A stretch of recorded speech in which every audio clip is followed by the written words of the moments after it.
하나님 말씀입니다. 요한복음 3장 1절부터 10절까지의 말씀입니다.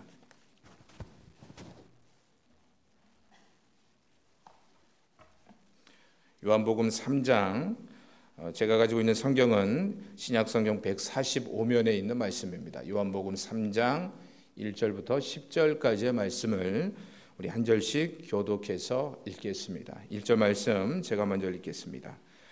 그런데 바리새인 중에 니고데모라 하는 사람이 있으니 유대인의 지도자라. 그가 밤에 예수께 와서 이르되 라비여, 우리가 당신은 하나님께로부터 오신 선생인 줄 아나이다. 하나님이 함께 하시지 아니하시면 당신이 행하시는 이 표적을 아무도 할 수 없음이니이다. 예수께서 대답하여 이르시되 진실로 진실로 내게 이르노니 사람이 거듭나지 아니하면 하나님의 나라를 볼 수 없느니라. 니고데모가 이르되 사람이 늙으면 어떻게 날 수 있사옵나이까? 두 번째 모태에 들어갔다가 날 수 있사옵나이까? 예수께서 대답하시되 진실로 진실로 내게 이르노니 사람이 물과 성령으로 나지 아니하면 하나님의 나라에 들어갈 수 없느니라. 육으로 난 것은 육이요 영으로 난 것은 영이니 내가 내게 거듭나야 하겠다 하는 말을 놀랍게 여기지 말라.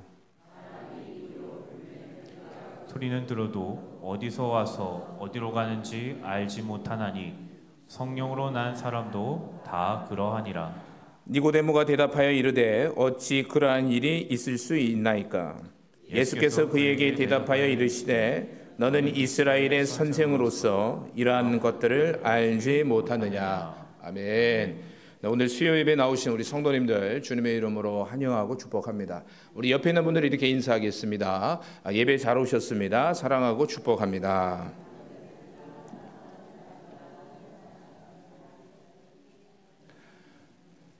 네, 주님의 이름으로 환영하고 축복합니다. 저는 오늘 교리 설교, 그 중에서도 중생에 대한 말씀을 전하고자 합니다. 이 교리 설교라고 하니 좀 낯설게 여겨지시는 분들이 계실 거라고 생각을 합니다. 교리 설교가 뭘까? 이렇게 이해하시면 좋을 것 같습니다.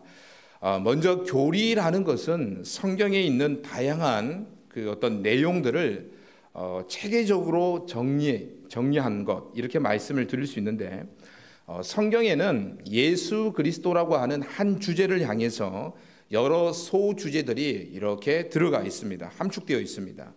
예를 들어서 삼위일체, 그리고 구원, 회개, 믿음, 이런 다양한 내용들이 하나의 주제인 예수 그리스도를 향해서 이렇게 녹아져 들어가 있는데, 문제는 무엇이냐면은 그 내용들을 성경을 통해서는 우리가 일목요연하게 알 수가 없다는 것이죠. 근데 이런 소주제를 일목요연하게 정리하고 있는 그런 내용이 바로 교리라고 말씀드릴 수가 있는 것입니다. 중요한 것은 이 교리라는 것은 우리 신앙생활에 있어서 중요합니다. 사람들이 교리하면은 따분한 것으로 이해를 하시는데 그렇지 않습니다. 심지어는 이 목회자들도, 교리를 가르쳐야 되는 목회자들도 어떤 이들은 교리하면 그런 거 하지 마라, 성도들 은혜 받지 못하고 딱딱하게 느껴져서 괜히 그런 거 해서는 안 된다라고 이렇게 손쓸에 치는 분들이 계시는데 그렇지 않습니다. 우리가 이를 알 때 하나님을 바르게 알 수가 있게 되는 것이죠. 또한 신앙생활에 필요한 것들을 바르게 이해하고 믿는데 도움이 되는 것, 그것이 바로 교리가 가지고 있는 이로운 점입니다. 그러므로 교리를 우리가 이렇게 공부하면 어떤 점이 좋을까요? 신앙생활에 있어서 첫 번째는 바른 믿음을 가질 수가 있는 것이죠. 왜 이단에 넘어갈까요? 요즘 이단들이 많지 않습니까? 이 교리를 통해서 우리가 바른 신앙을 가지는 데 도움이 된다는 것입니다. 더 나아가서 신앙의 안정감을 얻을 수 있도록 도와주는 것, 그것이 교리입니다. 우리 교리하면은요, 우리 여러 교단들이 있지 않습니까? 여러 교단들 가운데 교리를 잘 가르친다라고 정평이 난 교단이 어디죠? 성결교회인가요? 감사합니다. 장로교죠, 장로교. 장로교에서 우리 성결교로 넘어오신 분들도 계실 건데 이해를 하실 겁니다. 장로교 신자들은요. 이 장로교 신자들은요, 어릴 때부터 이 웨스트민스터 소요리 문답, 이 교리입니다. 장로교의 유명한 교리인데, 이 소요리 교리를 통해서 어릴 때부터 아주 그냥 이렇게 막 배우는데, 그로 인해서 어떤 모습들이 장로 교인들한테서 찾아볼 수가 있느냐, 쉽게 흔들리지가 않아요. 그래서 우리가 장로교 하면 좀 열정도 없어 보이고 딱딱해 보이는 것처럼 보이지만, 우리 장로교 신자들에게서 찾아볼 수 있는 장점은 뭐냐면은 쉽게 흔들리지 않는 모습을 보는 겁니다. 그게 모범생처럼 어릴 때부터 배운 대로 뭐 한다고요? 그냥 고지그대로 죽을 때까지 가는 모습을, 좀 때로는 좀 어때 보이죠? 예, 좀 딱딱해 보이기도 하고 재미가 없어 보이기도 하는데, 어쨌든 장점은 배워온 그대로 자리를 지키는 안정감을 볼 수가 있다는 것이죠. 이것이 교리가 가지고 있는 어떤 이론점이라고 말씀을 드릴 수가 있습니다. 이런 교리를 설교를 통해서 보다 쉽게 전달하고자 하는 것이 바로 교리 설교입니다. 아무쪼록 우리 교회도 이런 교리를 통해서 설교나 또는 성경 공부를 통해서 가르칠 수 있기를 바랍니다. 제가 오늘 그래서 담임 목사님한테 좀 그렇게 얘기를 했습니다. 원래 이 설교 내용이 이게 아니었습니다. 설교 내용이 이게 아니었는데 좀 이렇게 설교를 바꾸었어요. 그래서 교리 설교를 하겠습니다 라고 말씀을 드렸거든요. 담임 목사님 뭐라고 했을까요? 해라 라고 하시는 거죠. 예, 어찌됐든 제가 왜 오늘 교리 설교를 이렇게 하겠다라고 말씀을 드리냐면, 어차피 우리 교회가 이제 체계를 잡아가면서 성도들이 뭐 해야 되는 것이죠? 이 교리의 내용을 배워야 되기 때문에 제가 오늘 맛보기로 뭐 한다고요? 교리 설교를 하는 것입니다. 특별히 오늘 내용은요, 우리 교단에서도 사중복음의 그 교리 가운데서도 첫 번째로 다루고 있는 중생에 대한 말씀을 전하고자 합니다. 먼저 준비한 사진을 보도록 하겠습니다. 띄워주세요. 저기가 어딜까요? 너무 좋아 보이죠? 예, 수원 쪽에 있습니다. 영통 쪽에 있는데요, 광교 호수공원입니다. 네, 하나 더 띄워주세요. 넘겨주세요. 네, 밤에 보면 이렇게 아름답습니다. 제가 저기에 가봤을까요? 안 가봤을까요? 예, 가봤기 때문에 제가 사진을 띄워드리는 겁니다. 가보신 분들도 있을 건데요, 이 영통이라는 동네가 뭐 한때 이렇게 뭐 집 관련해서, 아파트 관련해서 살기 좋은 도시로 이렇게 좀 이슈가 되었던 그런 동네입니다. 속된 말로 집값이 뭐한 동네라고요? 예, 비싼 동네이죠. 제가 이 광교 호수공원을 딱 가보고 나서 감탄을 하게 되었습니다. 야, 이렇게 좋은 곳이 있구나. 그리고 이렇게 좋은 곳에 집들이 있구나. 얼마나 좋을까 감탄을 하게 되었습니다. 제가 어떤 음식점이나 또는 좋은 곳을 가게 되면은 제가 그렇게 생각보다 애처가는 아닌데, 누구를 생각하냐면 저희 아내를 딱 생각을 합니다. 예. 그리고 나서 왜 생각을 할까요? 다음에 여기 좋은 곳에 데리고 와야지. 노력을 하게 되거든요. 이 호수공원을 보고 나서 제가 그런 생각을 하게 되었습니다. 자, 이렇게 광교호수공원에 가고 나서 뒷날이 되었습니다. 저는 며칠 전에 소천하신 어느 권사님의 이 장례를 위해서 근처에 있는 그 수원시 연화장이라는 곳을 가게 되었습니다. 사진 한번 띄워주세요. 저기가 연화장입니다. 네, 그리고 하나 더 띄워주세요. 자, 제가 이곳에 도착하고 나서 놀라운 사실을 알게 되었습니다. 어떤 내용이냐? 바로 이곳이 제가 조금 전에 말씀드렸던 광교 호수공원하고 아주 가까운 거리에 있는 거예요. 지도상으로 봤을 때도 너무 가깝고, 그냥 한 5분 거리, 걸어서도 제가 봤을 때 한 10분이면 충분히 갈 수 있는, 차로는 금방 가는 그런 아주 가까운 곳에 위치함을 제가 알게 된 것이죠. 예전에는 우리가 이런 곳을 화장터라고 했습니다. 물론 지금도 화장터라고 얘기를 하기도 합니다. 근데 지금은 조금 순화해서 이 화장터를 뭐라고 부르죠? 뭐 공원이다, 뭐 추모공원이다, 뭐 여러 가지로 조금 이렇게 완화해서 부르기도 하는데, 그래도 아직까지도 많은 사람들에게 있어서 이 화장터, 이 공원은 어떤 공원이에요? 가고 싶은 공원이에요? 가고 싶지 않은 공원이에요? 그렇죠. 고개를 이렇게 흔드시는데요, 저도 가고 싶지 않은, 최대한 늦게 가고 싶은 바로 그 공원이 이 추모공원, 화장터라고 하는 곳입니다. 근데 문제가 뭐냐면은 한 곳은 너무나도 좋은 곳이에요. 집들이 있고 비싸고. 근데 바로 그 근처에 뭐가 있다고요? 사람들이 가기 싫어하는 그 공원이 이렇게 있다는 것을 보고 제가 깜짝 놀랐다는 것입니다. 이를 통해서 제가 한 가지 중요한 진리를 깨닫게 되었습니다. 그것은 우리의 삶과 죽음이 이처럼 가까이 있다는 사실을 깨닫게 되었습니다. 우리는 우리의 삶이 늘 광교 호수공원 같을 것이라고 생각을 합니다. 하지만 그 시간이 언제 추모공원으로, 즉 죽음으로 바뀔지는 아무도 모른다는 사실이죠. 문제는 많은 사람들이 이런 사실을 깨닫지 못하고 살아가고 있다는 것이죠. 심지어 다른 사람들의 죽음을 보면서도 저 일은 내 일이 아닐 것이야 치부해 버린다는 것입니다. 정말 그럴까요? 아닙니다. 우리는 저 일이 내 일이 될 수도 있다는 것을, 더 나아가 나도 언제 죽을 줄 모르는 존재임을 우리는 깨달아야 된다는 것이죠. 자, 이렇게 죽음이 나와 가까움을 깨닫게 될 때에 그런 우리에게 바로 시급한 일이 발생을 합니다. 그 일이 무엇일까요? 바로 죽음을 준비하는 일입니다. 왜죠? 나는 언제 죽을 줄 모르는 존재이기 때문이죠. 영원한 하나님 나라를 준비하는 일, 그것이 우리에게 그 무엇보다도 가장 시급한 일이 되는 것입니다. 이것을 다른 말로 구원을 확신할 수 있는 것, 우리에게 가장 시급한 일인 줄 믿습니다.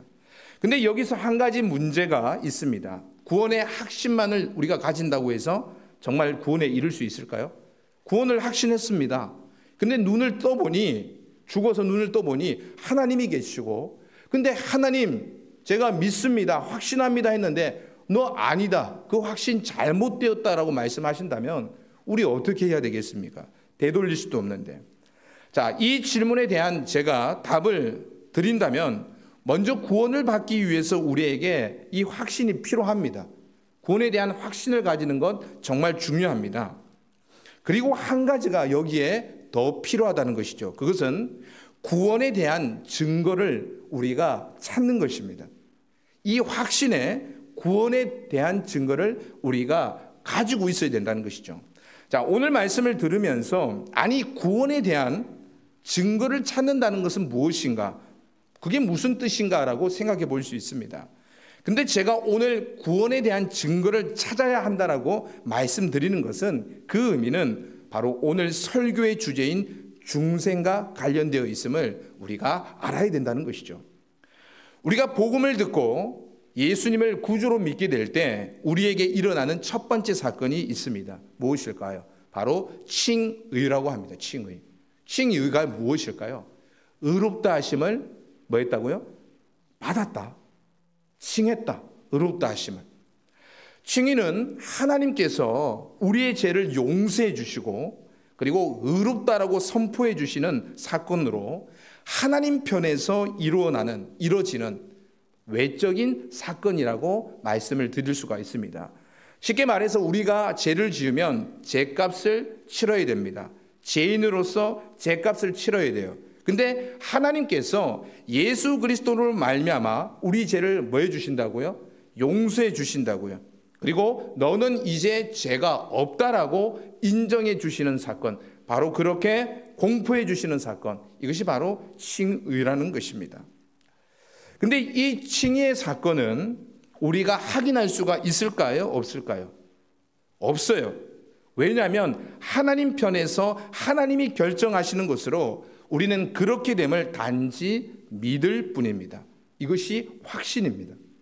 자, 그렇다면 우리가 구원을 받았는지 아닌지를 어떻게 알 수 있을까요? 그것은 중생의 역사를 통해서입니다. 중생이라는 것은 구원받을 때 일어나는 그 첫 단계로서 칭의와 함께 동시다발적으로 함께 일어나는 사건입니다. 이것은 마치 동면의 양면처럼 그 성격에 있어서 차이만 있을 뿐이지 동시다발적으로 구원에 있어서 함께 일어나는 사건이라는 것이에요. 자, 제가 조금 전에 칭의가 하나님 편에서 일어나는 사건이다, 외적인 사건이다라고 말씀을 드렸는데, 이에 반해서 중생은 우리 안에서 일어나는 내적 변화의 사건이라는 거예요. 그러니까 확신은 믿음으로 가지는데 외적인 거예요. 그런데 중생이라는 것은 우리 안에서 발견할 수 있는 내적 증거가 된다는 것입니다. 우리가 복음을 듣고 회개하여서 예수님을 구주로 영접하게 될 때 우리 안에는 내적인 변화가 일어나게 됩니다. 그것은 죄에 대한 새로운 마음, 바로 거듭남입니다. 거듭났다는 것은 새롭게 태어났다는 의미로서 영적으로 새롭게 됨을 의미하는 것입니다. 자, 구원받기 전에는 그래서 어떤 일들을 우리가 볼 수가 있느냐? 구원받기 전에는 우리는 죄를 미워하지 않았어요. 죄 짓고도 아파하지 않았어요. 떳떳했어요. 오히려 죄 짓는 것을 더욱더 좋아했던 것, 우리의 마음입니다. 우리의 본질이었어요. 로마서 1장 21절의 말씀처럼 띄워주십시오. 하나님을 알되 하나님을 영화롭게도 아니하며 감사하지도 아니하고 오히려 그 생각이 허망하여지며 미련한 마음이 어두워졌나니 스스로 지혜 있다 하나 어리석게 되어. 이것이 로마서에서 제약된 우리가, 하나님을 떠난 우리가 가졌던 그 본성을 말하고 있는데, 이 말씀처럼 우리 스스로가 죄에 대해서는 미련하게 되어서 지혜롭지 못했습니다. 그래서 죄를 거부하지도 않았고 오히려 죄를 더 사랑하고 죄를 짓기를 즐겨했던 모습이 바로 우리의 모습이라는 것입니다. 그러므로 이렇게 생각해 볼 수 있어요. 우리가 학교를 다니다 보면 성악설이 있고 성선설이 있습니다. 무엇이 맞을까요? 성경으로 볼 때 선악설이 맞는 거예요. 우리는 뭐 하다고요? 죄의 본성으로 인해서 죄 짓는 것을 좋아한다는 거예요. 타락한 인간은. 어디서 볼 수가 있어요? 어린 아이들을 보면 알 수 있습니다. 우리 아이들이 천사처럼 보이잖아요. 근데 그 아이들이 크면 클수록 진짜 누굴 닮았는지 말을 더럽게도 안 듣습니다. 그죠? 하지 말라고 하는 죄는 뭐 하죠? 너무 잘 지어요. 하라고 하는 것은 할까요, 안 할까요? 잘 안 합니다. 어디서 배워왔는지 그냥 짓지 말라고 하는 죄는 너무나도 잘 짓는 거예요. 이유가 뭘까요? 그 어린아이에게도 그 마음 가운데 타락한 죄의 본성이 있기 때문이라는 거예요. 하나님을 만나서 예수 그리스도를 믿어서 우리가 거듭나지 못할 때 우리의 모습은 이와 같다는 사실입니다. 하지만 복음을 듣고 죄를 깨달아 회개할 때 성령 안에서 새롭게 되는 역사가 일어나게 되는데 이것이 바로 거듭남이죠. 그래서 죄를 미워하게 됩니다. 죄를 거부하게 돼요. 더 나아가서 하나님이 원하시는 거룩한 삶을 살고자 하는 모습으로 우리가 새롭게 태어난다는 사실입니다. 이것이 바로 우리 안에서 일어나는 거듭남의 내적인 변화입니다. 일제강점기 때 한국교회 부흥을 이끌었던 유명한 부흥사가 있습니다. 김익두 목사님이 계십니다. 목사님은 이 평안북도 안주교회에서 목회자로 활동을 하셨는데 이분이 이제 능력을 받아서 신유의 종으로 또 부흥사로서 큰 역사, 한국교회 부흥 운동을 이끌으셨던 분이십니다. 근데 이 목사님이 회심했던 사건을 보게 되면 젊은 시절에 아주 유명했던 폭력적이고 방탕한 삶을 살았던 분이십니다. 여기도 그런 분들이 있는 줄 모르겠어요. 나 젊은 시절 내 이름 되면 정말 내가 그냥 난리가 아니었어. 뭐 이런 분이 있을 수 있습니다. 근데 중생을 경험하고 나서 목회자가 되어서 이제는 복음을 위해서 완전히 180도 다른 새로운 삶을 살게 된 것이죠. 이런 목사님과 관련하여서 재미있는 일화가 있습니다. 어느 날 목사님이 이 고갯길을 오르다가 잠시 쉬고 있었답니다. 그때 마침 술 취한 사람이 올라와서 다짜고짜 목사님을 때리기 시작하더라는 거예요. 왜 때리느냐? 이유는요, 자기보다 먼저 올라왔다고. 이 말이 되는 건가요? 그래서 막 때렸는데 이제 다 때리고 나서 조금 뒤에 목사님이 이렇게 물으셨어요. 다 때렸습니까? 그리고 나서 자신을 밝히게 되는데 제가 김익두입니다.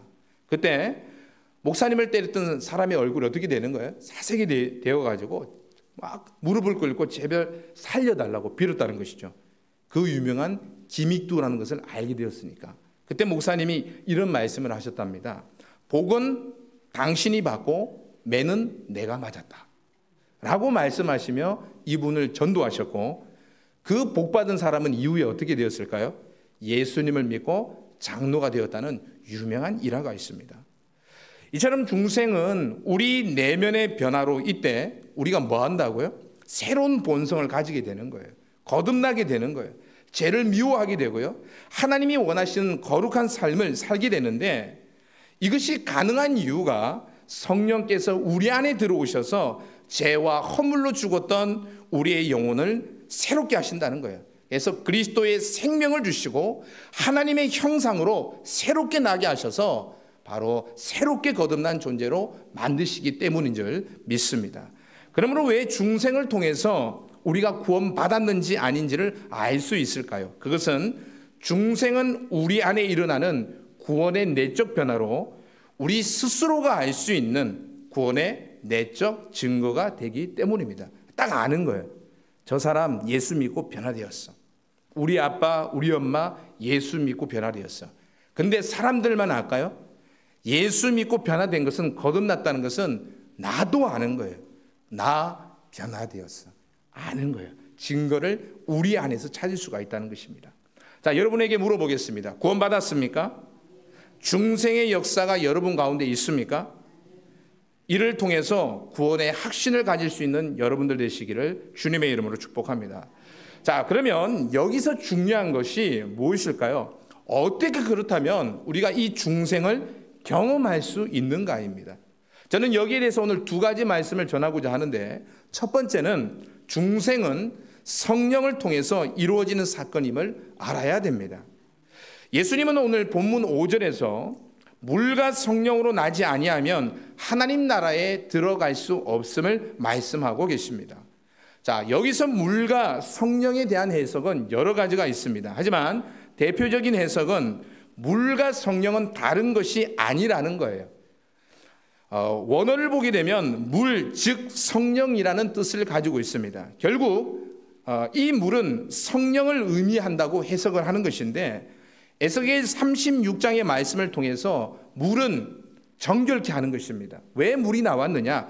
정결케 하는 기능으로서, 그러므로 성령의 역사, 새롭게 하시는 성령의 역사를 표상하기 때문에 이 물도 성령을 새롭게 하시는 그 성령의 역사를 의미한다는 것이죠.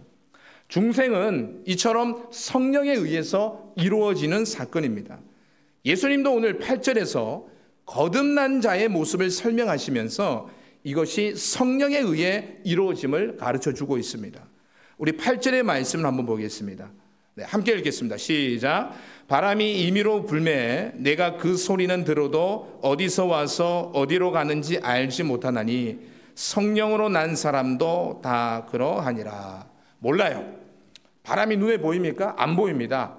그런데 우리는 느끼고 안다는 것이에요. 바람이 분다는 것을 안다는 것이죠. 부산에 왔더니 참 놀라운 것이, 부산이 3다 지역이라고 하더라고요. 저는 3다 지역을 제주도에만 알았지 부산에서 처음 들었습니다. 3다가 뭐냐? 하나가 뭔지 아세요?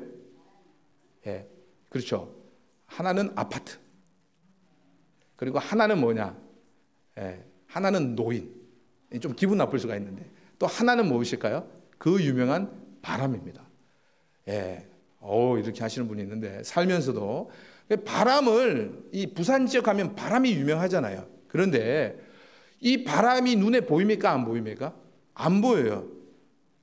하지만 부산에 사시는 분들 지금 바람이 분다 안 분다 모르는 분들 있을까요? 바보가 아닌 이상에 다 아는 거죠. 우리는 그것을 눈으로 보지 못해도 몸으로 뭐 할 수 있는 거죠? 느낄 수가 있는 것입니다. 마찬가지예요. 성령으로 난 사람은 알 수가 있을까요? 없을까요? 있다는 것이에요. 성령으로 난 사람도 마치 바람처럼 알 수가 있음을 예수님께서 분명히 우리에게 말씀하고 있는 것입니다. 자, 이런 성령의 역사를 경험하기 위해서, 그렇다면 우리에게 필요한 것은 무엇일까? 두 번째로 회개입니다. 회개. 성결교회 신학은 기독교의 4대 복음을 인용하여서 중생의 은혜가 어떻게 우리 가운데 임하는지를 이렇게 말하고 있습니다. 제가 읽겠습니다. 하나님의 중생케 하는 은혜의 사건에 대한 인간의 응답으로서 철저한 해결을 요구한다. 뭘 요구한다고요? 철저한 해결을 해야만이 바로 이 중생을 성령의 역사를 경험할 수가 있다는 것입니다. 저는 중1 때 중생을 경험하게 되었습니다. 이 모태신앙이지만 중생을 경험하지 못하고 그냥 이렇게 살았어요. 그런데 제 마음 가운데 어떤 것에 대한 동경함이 있었냐면은 이제 초등학교 6학년 때 이렇게 중등부에 빨리 올라가고 싶은 그런 동경하는 마음이 컸어요. 왜냐하면은 저한테 누님 두 분이 계셨거든요. 누님 두 분이 교회만 가면 집에 들어올 생각을 안 해요. 뭐가 재밌는지 뭐 중창단이다 뭐다 임원이다 뭐다 해가지고 저 혼자만 집에 있고 그 당시에 뭐 인터넷이 있습니까? 무엇이 있습니까? 그런데 교회만 갔다면 뭐가 그렇게 재밌는지 집에 들어올 생각을 안 하는 거예요. 둘 다. 예. 그래서 제 마음에 동경하는 마음이 생겼습니다. 나도 빨리 그때는 국민학교죠. 이 국민학교에 딱지를 떼고 중학생이 되어서 이 학생의 활동을 하리라. 그래서 재미있게 교회 생활을 해야 되겠다. 동경하는 마음이 있었습니다. 그러면서 무엇이 찾아왔느냐? 여름이 다가오고 학예 수련회가 열렸습니다. 그래서 저는 좀 기대하는 마음이 있었죠. 가서 뭐 하려고요? 놀려고요. 근데 문제가 발생을 했습니다. 갔는데 노는 게 아니에요, 수련회가. 근데 더 저를 당황스럽게 했던 것이 뭐냐? 갑자기 전도사님이 그 당시 한 100명 넘게가 저희가 폐교, 이 고성에 있는 폐교 분교를 빌려가지고 한 100명 넘게가 가가지고 막 수련을 했습니다. 근데 갑자기 전도사님이 막 칠판에다가 막 설명을 하시다가 자, 지금부터 기도합니다. 막 기도를 하자는 거예요. 근데 그 좁은 그 교실에 100명 이상이 들어가 있는데 갑자기 이제 옆에 있던 형 누님들이 선생님들이 무릎을 꿇고 막 소리를 지르면서 막 기도를 하는데 너무 당황스러운 거예요. 왜 당황스러웠을까요? 저는 기도하지 못했기 때문이죠. 눈만 멀뚱멀뚱 뜬 채 저는 그냥 쳐다볼 수밖에 없었어요. 예. 그리고 나서 다시 이렇게 뭐 집회가 끝나고 가르치시면 그냥 그런갑다 했습니다. 저에게는 힘든 수련회 시간이었어요. 자, 문제는 이 수련회가 하필 2박 3일에서 3박 4일로 늘어났다는 거예요. 너무 힘든데 어떻게 해야 될까? 버텨야 될까? 하지만 이런 저에게도 은혜로운 순간이 찾아왔습니다. 이 하나님의 섭리는요, 그래서 우리 인간의 생각을 뛰어넘어서 알지 못하는 거예요. 어느 때에 그 하나님의 놀라운 은혜가 우리를 기다리고 있을지 모르는 겁니다. 그래서 여러분들 힘들 때 누가 교회 가자, 바쁠 때 교회 가자, 부흥회 가자, 막 이런 얘기 하시면은 흘겨 듣지 마세요. 제가 얼마 전에 저기 어디죠? 남포 쪽에 동강교회 있지 않습니까? 예, 동강교회를 이제 갔어요. 갔는데 이제 후배를 만났습니다. 오랜만에 만났어요. 서울에서 같이 이렇게 그때 청년의 활동을 했던 저 1년 후배를 만나게 되었는데 저는 모르겠는데 그 후배가 저한테 그런 얘기를 하는 거예요. 제가 형님 때문에 형님 그거 기억나세요? 제가 형님 때문에 방언을 받았습니다. 그러는 거예요. 제가 나는 그런 사실이 없는데 내가 그때 능력이 출중해서 내가 이렇게 뭔가 기도하는데 방언이 터졌나? 좀 이런 우쭐한 마음이 생겼어요.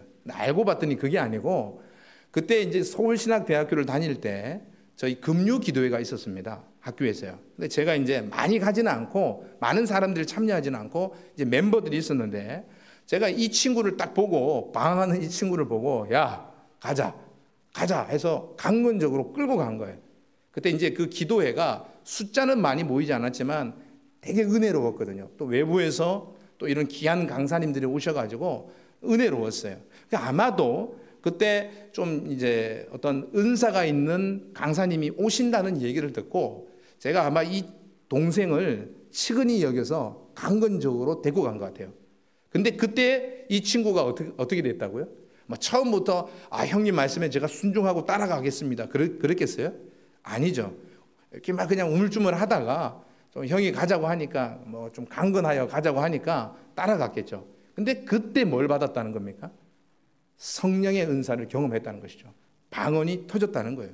근데 저는 한 25년, 26년이 지났나요? 예. 저는 다 잊어버렸어요. 몰라요, 저는. 그런데 그 친구는 그때를 기억하고 있다는 것이죠. 제가 얼마나 감사하게 여겨지겠습니까? 마찬가지죠. 하나님의 은혜가 언제 터질 줄을 모른다는 거예요.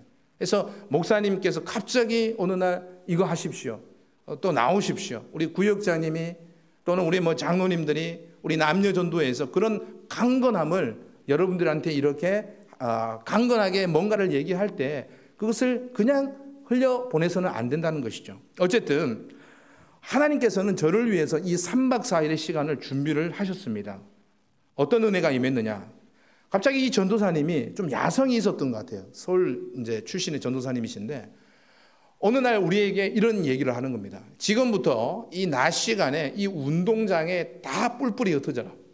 그리고 나무를 잡든 돌을 잡든 뭘 잡든지 그냥 흔들어 제껴서 열심히 기도해라는 거예요. 그래서 뭘 받아라고요? 성령 받아라는 겁니다. 옛날에는 좀 이런 야성들이 있었어요. 우리가 좀 회복해야 되는 그런 모습인데, 자, 그래서 뿔뿔이 흩어져라고 하는데 너무 당황스러운 거예요. 왜죠? 저는 기도할 수가 없는데. 제가 그때 알았어요. 간단하구나. 기도 못 하시는 이유가 있구나. 제가 그 이유를 알았어요. 오늘 간증을 계속 얘기를 하겠지만 너무 당황스러워서 그냥 어디 가서 조용히 처박혀가지고 그냥 좀 쉬었다가 와야 되겠다, 이런 생각을 하고 있는데 갑자기 누군가가 저를 딱 붙잡습니다. 누구냐? 3박 4일 동안 이 수련회 저의 담임을 맡으셨던, 이름도 잊어버리지 않습니다, 정승주라고 하는 선생님입니다. 근데 이분은요 성령의 사람이었어요. 은혜가 충만한 분이셨어요. 얼마나 얼굴이 인자스럽게 생겼는지. 근데 이분이요 갑자기 저를 무섭게 딱 붙드는 거예요. 그리고 나를 따라와 그러시는 거예요. 뭔가 싶었습니다. 데리고 가는데 어디를 데리고 가느냐? 좀 좋은 데 좀 데리고 가지. 그 아시죠? 폐교에 옛날 화장실이 뭡니까? 퍼세식이잖아요. 바깥에 있잖아요. 거기를 데리고 가는 거예요. 그러더니 그 옆에 있는 자갈밭이 있는데 자갈밭에 무릎을 꿇으라고 가는 거예요. 평지도 아닌데 무릎이 얼마나 아프겠습니까? 그러면서 더 강압적으로 저한테 뭐라고 얘기를 하시냐, 손을 딱 붙잡더니 지금부터 회개 기도해, 회개 기도해. 강압적으로 얘기를 하시니까 제가 무서워서 처음엔 기도가 안 나오는 거예요. 저 기도할 줄 못했거든요. 우물쭈물하고 있으니까 더 무섭게 막 뭐라 하시는 거예요. 회개 기도해. 안 놔주는 거예요. 어쩔 수 없이 제가요, 에라 모르겠다, 그냥 무서워서 입을 벌려가지고 그냥 생각나는 죄들을 다 그냥 큰 소리로 말하기 시작을 했습니다. 그랬더니 역사가 일어나는 거예요. 어떤 역사가 일어날까요? 제 눈에서 뜨거운 눈물이 이렇게 쏟아지는 겁니다. 저는 눈물을 흘리는 사람이 아니었거든요. 심지어는 초등학교 5학년 때 친구 아버지가 제 고집 세다고 같이 놀지 말라고 그럴 정도로 정말 고집 세고 눈물을 흘릴 줄 몰랐습니다. 그런데요, 회개 기도를 하는 가운데 성령의 역사가 임하는 가운데 거듭남의 역사가 일어나니까 성령께서 저를 어떻게 하는 겁니까? 변화시키는 거죠. 뜨거운 눈물이, 이 눈물의 의미를 아실 겁니다, 쭉 하고 흘러내리는 거예요. 여기서 끝이었을까요? 아닙니다. 다시 운동장으로 나와서 조별 모임을 가지는데 한 30분밖에 안 지난 것 같아요. 명령이 내려옵니다. 전도사님이 지금부터 조별끼리 합심하여 기도합니다. 기도하는데 제가 달라져 버렸어요. 저 기도하지 못했거든요. 그런데 확신에 차서 기쁨으로, 간절함으로, 제가 막 담대함으로 막 기도하기 시작을 하는 거예요. 누가 변화시킨 걸까요?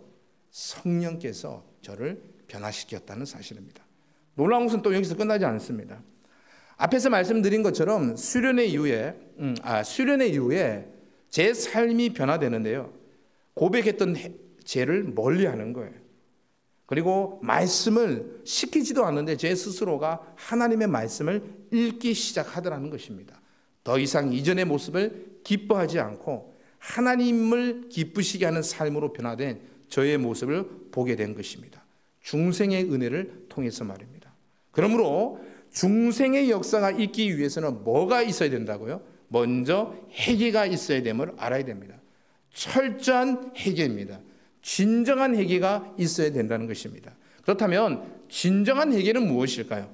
사도행전 2장 37절에서 우리가 그것을 알 수 있는데 함께 읽겠습니다. 시작. 마음에 찔려 베드로와 다른 사도들에게 물어 이르되 형제들아 우리가 어찌할꼬 하거늘. 자, 여기서 찔리다라는 말은 헬라어로 카타니쇼라고 합니다. 이게 무슨 뜻이냐면요, 화살이 가슴에 이렇게 날아와요. 그리고 가슴을 간통한 것처럼 우리의 심령이 괴롭고 고통스러운 상태를 이 찔리다라는 그 헬라의 의미입니다.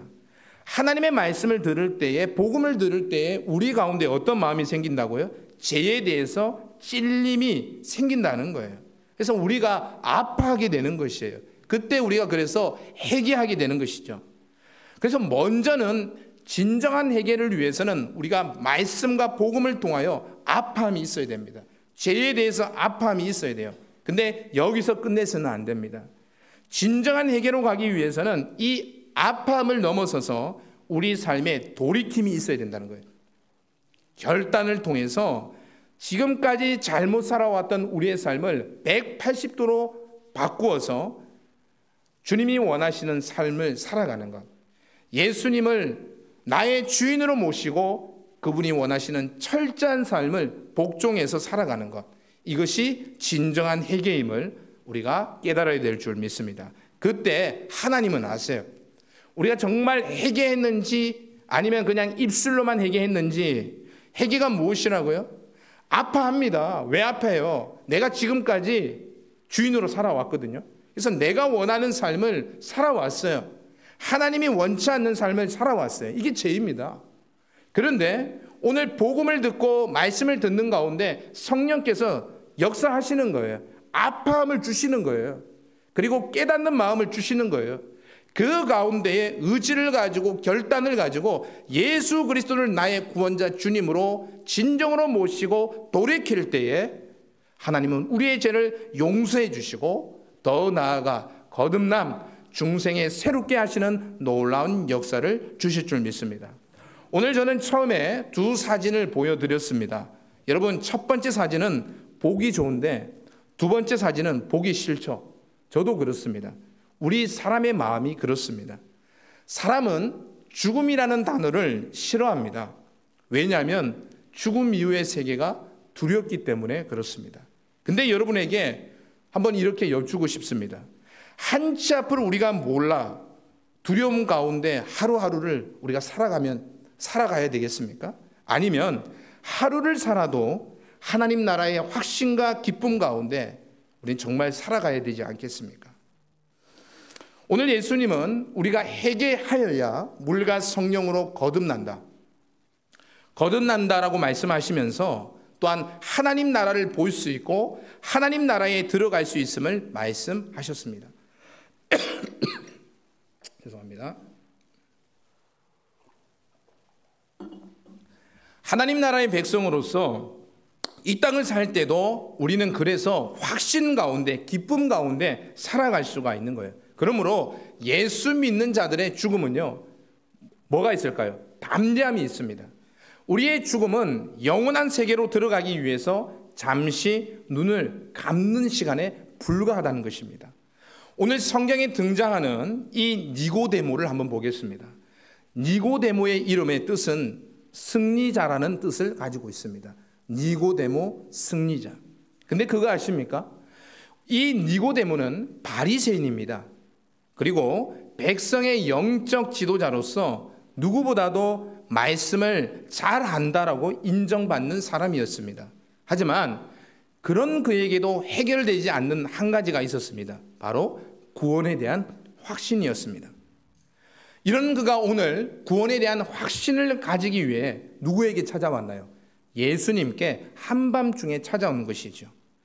제대로 배우지도 못한 바로 그 예수님께 자신의 자존심을 내려놓을 만큼 그는 구원에 대하여 목마름을 가지고 있었던 사람입니다. 이런 그에게 예수님은 중생에 대한 귀한 가르침을 주고 계십니다. 중요한 것은 이후에 그는 죽음 앞에서 누구보다도 담대한 사람이 되었습니다. 제자들마저도 죽음 앞에 겁을 내고 예수님을 부인하고 떠났지만 그는 아리마대 부자 요셉과 함께 예수님을 장사 지냈던 그 2명 가운데 한 사람이 되었습니다.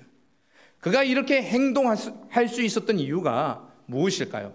바로 중생에 대한 놀라운 비밀을 깨달았기 때문에 아니겠습니까? 오늘 10절의 말씀을 보겠습니다. 예수께서 그에게 대답하여 이르시되 너는 이스라엘의 선생으로서 이러한 것들을 알지 못하느냐. 오늘 10절에서 니고데모를 향한 이 예수님의 깨우침이 이 시간 우리를 향한 예수님의 그 깨우침으로 들리기를 원합니다. 니고데모, 그는 중생에 대한 깨달음을 통해서 진정한 승리자로 거듭났음을 우리는 알아야 되는 것입니다. 오늘 여러분들에게 이 승리가 있기를 축복합니다. 중생의 비밀을 깨닫고 진정한 해결을 통해서 새롭게 하시는 그 은혜를 경험하고 이제는 살아도 주를 위하여 살고 또한 하루를 살아도 천국에 대한 확신과 소망 가운데 다시 오실 주님을 기다리며 복음을 위하여 살아가는 여러분들의 귀한 삶이 되시기를 주님의 이름으로 축복합니다.